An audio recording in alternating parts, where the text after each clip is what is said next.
Morning, the old man here, January 19th, 2026. Lots of interesting things going on that I'd like to talk about today. Even some of the noise over the weekend. The U.S. Mint here just a little bit ago shut down for their online sales of their collectible coins. They needed to reprice. And they were saying that's going to take up to 30 days to come back online. Well, they're already back online, and the prices are up substantially. Some are saying that is due. They're basically forecasting what silver is going to do in the future. Some of these coins are up 60, 80%. In reality, those are collectible coins. It doesn't have anything to do with let's say the U.S. Mint and their silver eagles. Now, they did raise the price, I understand, of the silver eagles to their wholesalers. I heard their premium over spot is $3 now. I don't know what the guys were paying over spot before, but they're paying $3 over spot now, of which I guess is up a little bit. But some of these prices, $179 an ounce, $189, $69 an ounce, they're collectible coins. I guess the 179 is for the proof coin, 169 is for an eagle that was minted at West Point. Keep in mind that those dies that they use at West Point aren't pumping out millions of coins, so they're going to be fresher, cleaner, nicer looking coins. Again, strictly a collectible. Some might say, well, why don't they just update their websites like, you've got live.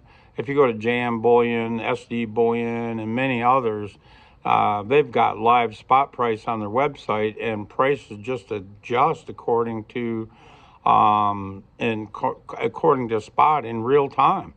Whether you're looking at SD Bullion at 12 o'clock in the afternoon or 12 o'clock at night, it doesn't matter. Whatever the spot price is, then their price on top of that, whatever that is, the premiums have been changing, mostly going up, but their website adjusts, is what I'm saying, in real time, no matter what. And the federal government, why couldn't they do that? They could, but they don't. Their system is archaic. Anything the government have system-wise is archaic. They don't update it. That's one of the things that Elon Musk exposed, is so many of the systems, they're all running on different systems, and some of these should have been thrown out freaking 20 years ago. But to know that you could design a website to run your metals and probably cost $10,000 maybe to have somebody design you a website that does that. And for the government, that's nothing, but it would cost the government, maybe $500,000 to get that design in place with all the rigmarole and red tape of the federal government. And then again, they'd have one of their cousins, brothers, uncles do it, and it wouldn't fucking work. It costs them 5 times what it's worth, and it wouldn't work half as well as if you had a professional actually design your website. But that's just some of the noise for the weekend. One thing that I did notice that is, silver really jumped as far as in the top 10 assets by market cap. Silver just jumped to number 2, which is a big jump. I think earlier last week, I think it was number 3 behind Nvidia, but not too long ago it was number 5. So that's just showing you how much silver's jumping and moving fast. It went from like number 5, let's just say 2.5 weeks ago, and now it's number 2. That's huge. That's not noise. That means that, and without any of these other guys really rolling over either. They've recently smoked Meta They took out Apple. They took out Nvidia. That's huge. That's huge, and that's without them guys rolling over. Okay, that that's something to sit and ponder. Okay, that means that really should tell you where things are headed. Many people, even seasoned stackers and guys that really seem to know what the hell they're doing in the silver market, still don't believe that we are where we are and that we're going where we're going. They just don't believe it. I've had a guy that he loves guns and he's into silver. In fact, he even pours a lot of silver. And the last 3 trades I've done with him, instead of paying cash, and when he first started, he was actually a credit card guy. Then he went to a cash guy because I said I can always do better cash because I ain't paying 3% credit card. So he started being a cash guy. And then he went from a cash guy. The last 3 trades we've done has been in silver. And every time he trades me silver, I love to see him trade me silver because silver goes up $5 the next day or two. It's just amazing. I know it's a coincidence, but it's funny. One big deal we did was, like $2,500 worth of handguns that I got in on trade, and he traded a fair amount of ounces for that at $40 or $40 or $42 an ounce is what I gave him credit for, and that was spot at the time. And so I'm up pretty good on that. Actually, that trade, I'm into that trade real reasonable. I did very well on that trade. But you can look at it the other way, too, is he's been a long time stacker, and chances are he didn't have nowhere near $40 into that silver. He might have had $15 into that silver because it was odds and end silver. It was nothing premium. It was odds and end browns, some odds and end bars, and even a few things that he's cast over the years that I imagine were hard for him to sell, but I don't care. As long as it's 999 silver, I'm good. But, it's interesting to see where it's going, but it's huge, and you really need to think about it. So many of these longtime stackers have been beat up so many times over their lives that, they're just suffering from PST or post-traumatic stress disorder over silver. They just keep getting beat up every time they think they're getting somewhere. The boys at the Comex or the LBMA would smash them down and put them back in their place. But you got to realize that this is a worldwide thing. It is not what it was in the past. In the 80s, it was one thing. We were having a credit crisis and or a money crisis here in the United States. So gold and silver was able to rise substantially. But because it was only a U.S. thing, they were able to squash it. Many different ways they did that, and that doesn't matter. And those brothers, that's just a fucking story because gold was doing the same thing and they weren't buying gold. So that's just bullshit. Distraction. The Hunt brothers, I knew I'd think of them. That's just a distraction. That's a story. It doesn't matter. And then 2011, it's got its ground again.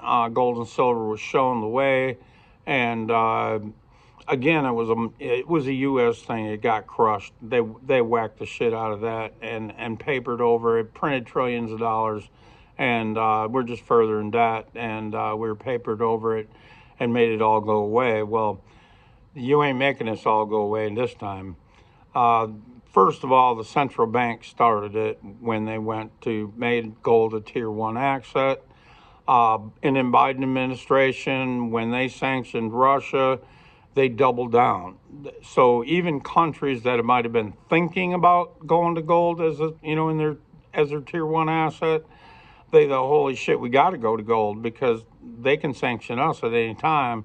All we got to do is a little, look cross-eyed at them one day, and they're going to crush us. Or maybe they just feel like crushing us, they'll crush us. And so they started going to gold as a tier 1 asset. Silver, on the other hand, is a whole different story. Yes, it follows gold. Yes, it is. It's money. I realize that. But by being not only money, it's such a small market.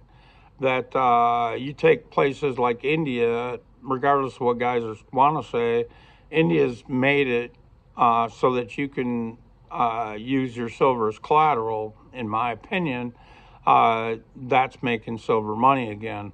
And those things are starting to happen across the world. India started it. India's big on silver. They're big on gold too, but they're big on silver. So they're using it as collateral, of which, like I said, that's monetizing silver in a real sense.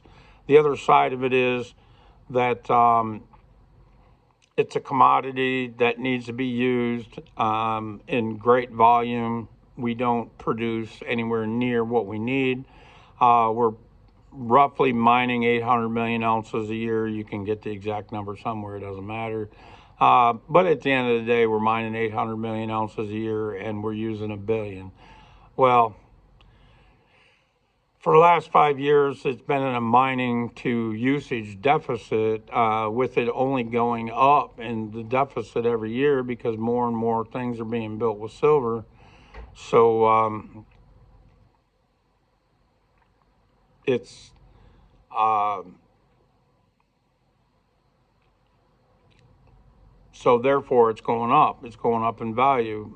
The miner or the people using the commodity are using more and more every year, and there's only so much. And now you've got investment interests as well across the world.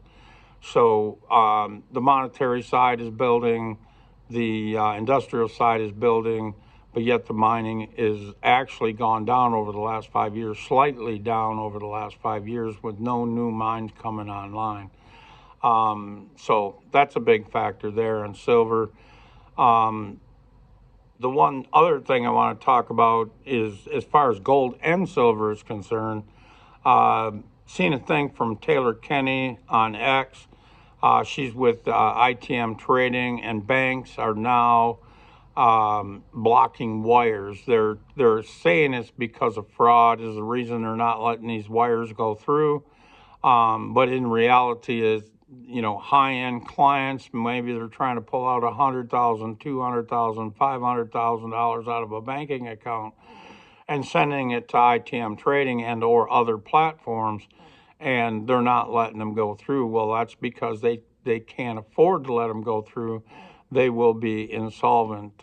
This is the beginning of a bank run, uh, in big terms. And as the public wakes up, they will also be pulling money out, maybe in smaller numbers, but they're still, for every dollar I turn into silver, I'm also de-dollarizing. The banks don't have a chance to manipulate my money. The government doesn't have a chance to manipulate my money. I manipulate my money. I choose what to buy with it, and that alone, every ounce of silver I take off the market pushes the market higher. Only it may be a very, very, very small increment, but still it has an effect. And same with all the other stackers. One other thing I was thinking about that's very interesting is that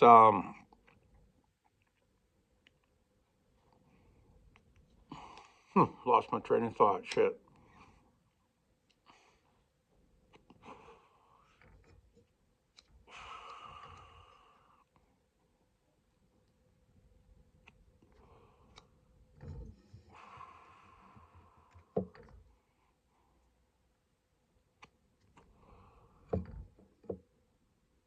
Well, I'll go on to a different topic that I was also thinking about. Um, Watching a few videos here. In some respect, it's old news, but then again, it's new news. Some of these big refiners, one of the biggest refiners in the country, they cut off taking any 90% here a while ago or any alloyed silver. They don't have time to get rid of the alloy and then cast it into silver. They've got so much silver coming in at this time that they need to just move on with 999. Also heard that they're paying different amounts for your silver depending on what it is. In fact, they're paying the most on 999 kilo bars, and the least on, let's say, silver rounds, 1 ounce rounds. Well, the reason for that is those kilo bars can easily be moved into different. They don't even have to melt them; they can sell them the way they are. And 100-ounce bars. The problem with 100-ounce bars is a fair amount of them are fake, and they don't want to deal with that. They will have to deal with it, but they don't want to have to deal with it. So they're going to pay less for a 100-ounce bar. They're going to pay less for 1 ounce rounds. Yeah, they're going to melt it at the end of the day, but they're going to pay the most, I guess, right now for those kilo bars that they can just turn them. They don't even have to melt them. And as far as the alloy silvers are concerned, of course, one of the big boys quit taking it here, I don't know, 6-8 weeks ago. But then others picked up the slack. Watching a Vermilion Enterprise, he had a video after he closed on Saturday. They closed at 3 o'clock. And after they closed on Saturday, he thought it was a good time to talk about 90% because the refiner that he was sending his 90% to. So the big boy shut him down about 8 weeks ago. He found another refiner, and they were taking it at a further back a spot, of course, but they're taking it, and they just shut him down, said, that's it, we're done. We've got too much 90% now. He found another place. Now, he hasn't even talked to him yet, but he was online with, or, looked at him online. And the big thing about him is I'm imagining they're even farther back a spot.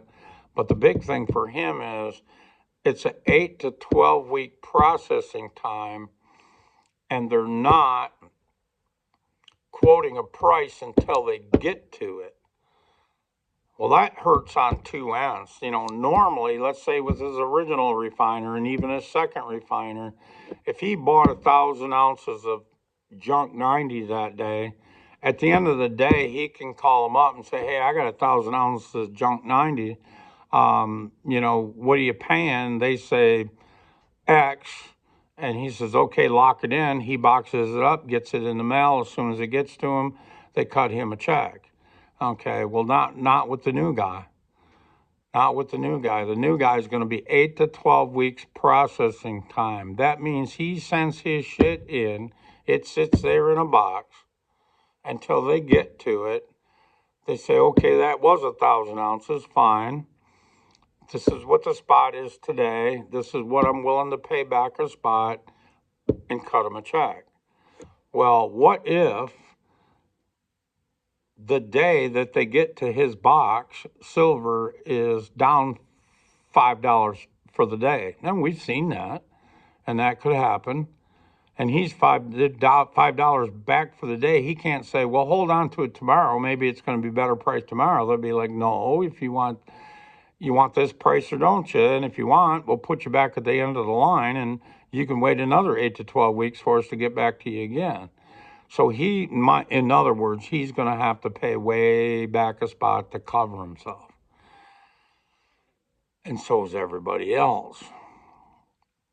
Now, I think in fact, it will make most people nervous, and most people won't buy 90% or junk 90. Good, as far as I'm concerned, because that's going to put junk 90 back a spot even further for us to buy if you are the Contrarian that is willing to buy at those better prices, realizing that it's not going to be liquid tomorrow. I don't care. I'm in it for the long haul. I don't care if it's liquid tomorrow. I want to stack as much silver as I can for the price, for whatever dollar figure I have. If I've got $1,000 to spend, I want to get as much silver as I can for that $1,000. Excuse me. So, I'll tell you, I'll be buying that junk 90 right along. And a lot of people are going to be paying, especially newbies. Newbies, they're going to see they think the only thing in the world to buy is, because they're so new to it, that is to buy American Eagle. Well, Eagles are going to be hard to come by. Premiums on Eagles are going to be expensive, and the more newbies there are, the more expensive, or the higher over spot. There's going to be a higher and higher premium on your American Silver Eagles. Well, my way of looking at it is, look, it's a U.S. government minted coin as far as junk 90 is concerned. Now, mind you, I don't want no goddamn slicks, and anytime I buy it, I make sure there's no slicks or very few slicks in there. I want to be able, at least on the majority of it, I want to be able to read the dates. If it's worn past that, I don't want it. But so for the most part, I'm buying junk 90 that's not very worn. And again, I'm a super big fan of dimes, but you can't always get dimes. Lately, it basically you take junk 90, maybe throw out the slicks, but whether it's halves or quarters or dimes, I'm stacking the junk. Or I'm stacking the junk 90. And in fact, I think in the future you'll see junk 90 sell farther and farther back a spot because these refiners are getting jacked up. They're getting so much silver they can afford to be picky, and junk 90 is going to put further and further on the back burner, and they're going to have to, these guys that are buying junk 90, they're going to have to buy it and sell it farther and farther back a spot. So it's going to become, at least compared to spot, it's going to be a better and better deal all the time. Now, the price is going to go up, but rather than a guy that spends, today it might be $6-8 over spot for American Eagle. It might be $12 tomorrow or a month down the road, and you go back back when we had a banking crisis back in 23. They were, silver is at roughly $20 an ounce spot, and some people were paying $38 to $40 for an American Eagle. Now that's freaking crazy, okay? But that's a newbie for you. You might not do that. You're like, no, that's foolish. But you got to think about the average newbie. The average newbie walks in the door. He's got X amount of dollars to spend. Let's say he walks in the door. He's got $20 or $200 he can put on a credit card. Let's say spot's $100, or let's say, spot's $100, and with the premium it's $200. Okay, give me one. It doesn't matter to him. It's only one. He's not really stacking. He's buying silver, and he don't even know why he's buying silver. Everybody at the at the coffee pot was talking about silver this morning. So he's out there buying one. He don't know. So I'm being that contrarian. I'm going to be buying junk 90. I'm stacking as much weight as I can. It's all about the weight. The premiums will kill you. So many people right now talking about getting into it and buying gold, buying grams of gold. Oh my God. The premiums are so high on a gram of gold. Somebody might say, well, hell, it's only $20. Well, it takes 31.1 grams of gold to make an ounce. Well, $20 at a time times 30. That's a significant premium you're paying there, buddy. How about buy silver at less than spot? Let's say $5 under spot or $10 under spot. We'll see how it rolls. And if you're buying junk 90 under spot with silver and you say I'm on a limited budget, fine. Well, I'm sure even on a limited budget, you can buy 5 dimes, for Christ's sakes, 10 dimes if it's $5 a dime, $50. Or even $2, or 2 dimes, 2 dimes at $20 or at 10. You ought to be able to afford that. And that's the premium. The $20 is actually the premium on a gram of gold. To me, that doesn't make sense at all. There will be a time, and we're getting closer to that. Right now, we are roughly, not at this very moment, but roughly we are at a 50-to-1 gold to silver ratio. I plan at somewhere, unless things change, somewhere around 30 to 1, maybe even 20 to 1. I'm going to start trading silver for gold. Um, and at that point, I will have accumulated quite a few ounces of gold.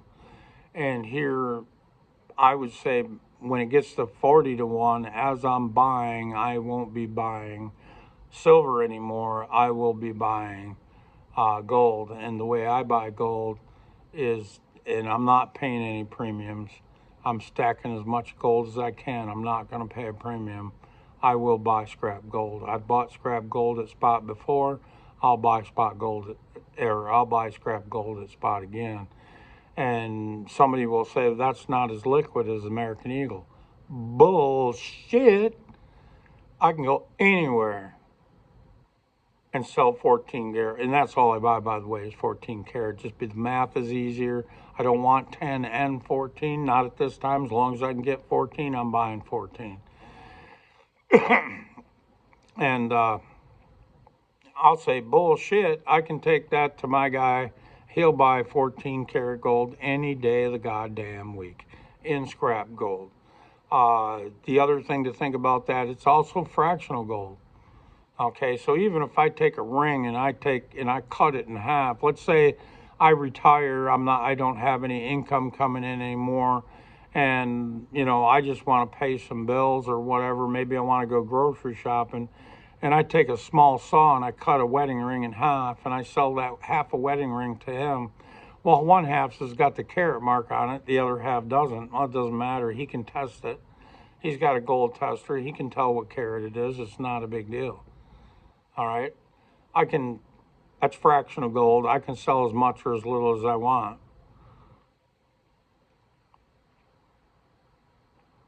So that's where I'm at. You got to be thinking outside the box, guys. You got to continue to be the Contrarian. There was a time, when I first started stacking, I thought, if I was buying at, let's say, roughly $20 an ounce. I thought if we could, over the course of 3 to 5 years, we could get to $40 an ounce. That'd be awesome. That'd more than cover inflation, and I'd be able to sell it and buy the things I need as I need it. We've obviously way outperformed that, and some might be thinking that now's the time to sell before it crashes. Well, it shows no signs of crashing anytime soon. In fact, there's so many factors that have come along since I started stacking that makes me even more bullish on silver. 2.5 years ago when I started stacking, there was only one guy, and he's a miner, and he owns a silver mine, and he was talking triple-digit silver back then. And basically everybody laughed and rolled their eyes and kind of went along with the game. And now every currency across the world has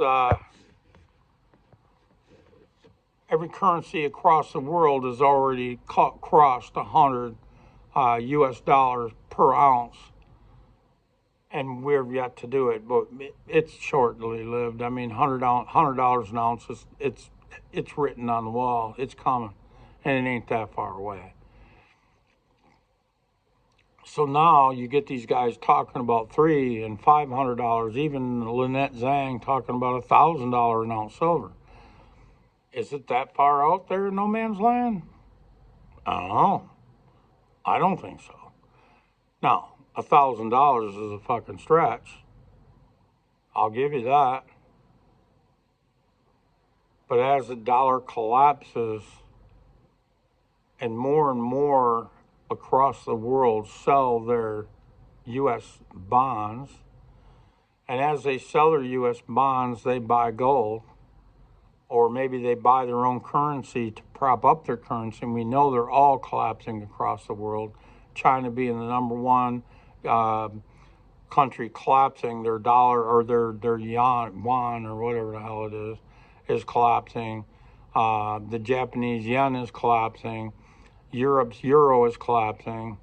Um, as they all collapse, they sell more U.S. debt and buy their own currency to prop up their currency. Well, sooner or later they run out. And the other thing to think about is when that comes back to us and nobody's buying bonds, they've already started it in December. They stopped quantitative tightening and they went to quantitative easing, no matter what they call it. They said they're buying bonds to provide liquidity.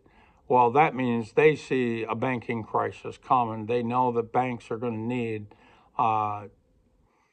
U.S. savings bonds in order to prop up the banks and to paper over the U.S. banking problem, so the normies don't realize that the banks are insolvent. So as they print to buy bonds, that makes your dollar worth even less every day. Again, more bullish to buy gold and silver. My way of looking at it is you got three forms of money, if you will, using that term loosely.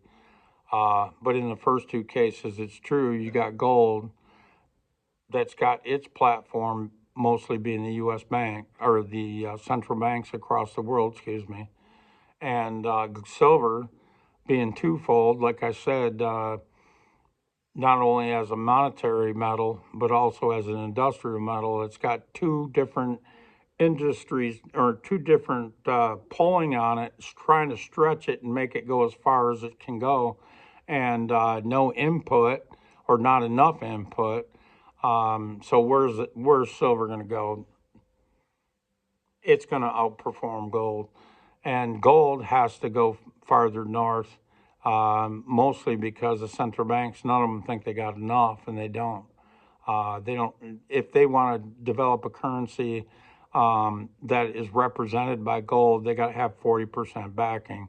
That's the only thing that's going to make any sense at the end of the day is to have a 40% backing of gold to any currency, or nobody's going to believe in it.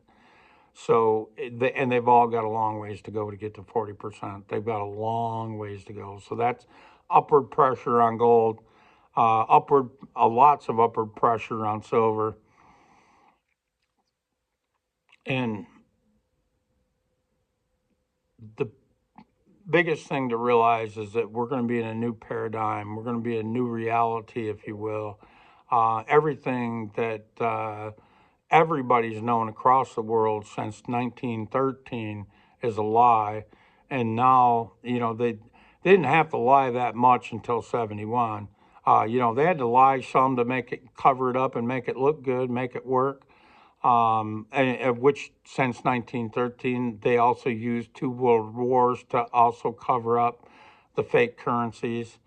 Now, since 71 and Nixon took us off the gold standard, the only thing they can do is print and to cover it up, and that's exactly what they've done. We've gone through many crises since then, the biggest two being 1980 and 2011, and and then the pandemic. Anybody who believes that has anything to do with a pandemic is completely naive and incorrect. That was all about a banking crisis, and it was serious. It was way more serious than 80 and 2011, and that's why they printed so much money. They had to have a cover, and that's exactly what the pandemic was a cover for the banking crisis. And then here we are 5 years later, and it's done. There's no putting this back in the box. There's no way of covering it up. Too many people have seen the reality, and it's people across the world, governments, banks across the world now know the Ponzi scheme and realize that it's not working. And what is Trump doing? It's a controlled demolition. We'll see how it pans out. I think the United States is going to fare pretty damn well compared to the rest, but that's not saying you ain't got 2 miles or 5 miles of shit to go through in the meantime.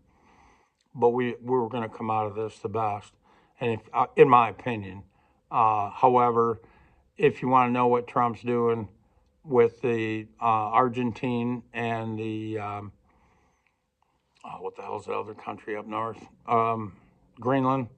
If you want to know what's going on there, he's basically securing the Americas, and then Greenland is about a strategic midpoint between us and the, let's say, the Europeans.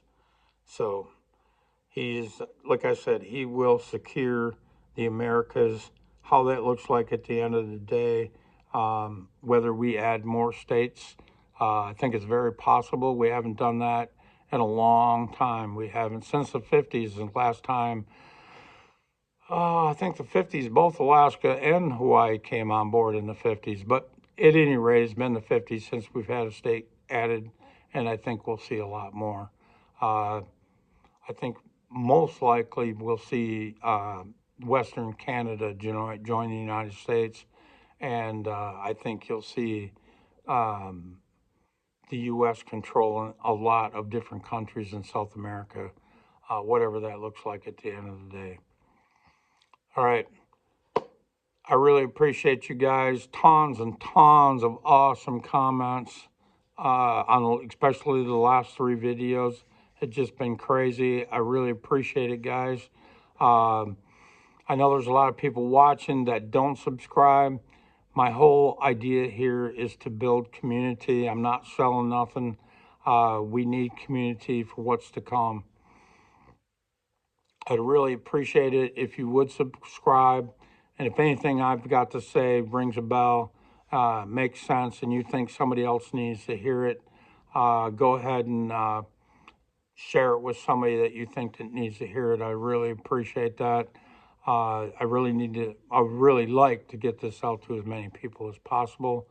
One subscriber talks about his grandson quite often, and I just want to reach out to the grandson. I don't know your name, but great job, guy. You know, really look at this, realize you've got the opportunity of a lifetime, and if you start out on the right foot, dude, you're just going to crush it.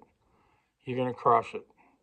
And starting out on the right foot is saving and realizing that debt is evil.